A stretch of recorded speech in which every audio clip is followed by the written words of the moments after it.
সত্যি তো আম আদমি কাকে চেনেন? বিএলওকে চেনেন। সুতরাং যদি হিয়ারিংয়ে ডাক পড়ে তো বিএলওই ভিলেন হয়ে যাচ্ছেন তাদের কাছে।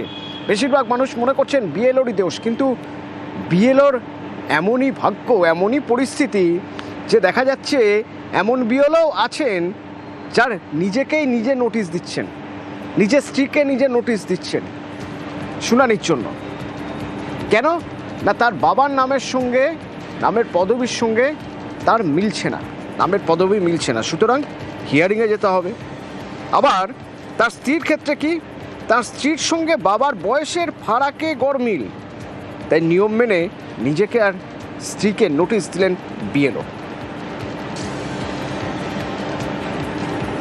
লজিক্যাল ডিসক্রিপেন্সিতে আমাদের বাবার টাইটেলটা ভুল ছিল, কিন্তু যদিও 2002 এর লিস্টে কিন্তু বাবার নাম ঠিকই ছিল। তো আমি সেই পরিপ্রেক্ষিতে মাধ্যমিকের সার্টিফিকেট যেখানে আমার বাবার নাম সঠিক রয়েছে আমি সেটা প্রোভাইড করেছিলাম। তা সত্ত্বেও আমার নামে হিয়ারিং নোটিশ ইস্যু করেছে ঊর্ধ্বতন কর্তৃপক্ষ। তো এসআই করতে এসে সবার ক্ষেত্রে যা নিয়ম, আমার বাড়ির ক্ষেত্রেও সে একই নিয়ম।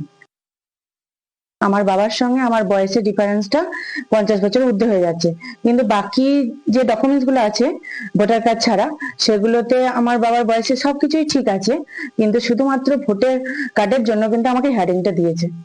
এখানে সব ক্ষেত্রে সবারই আসছে, সেই কারণে আমারও এসছে। এখানে আমার সেরকম করে কিছু আর বলা হয়নি। এবার ওটার কাজ, যে কোনো সরকার যেভাবে করবে সেভাবে তো ও করবে, ওর তো এখানে ওর কোনো হাত নেই।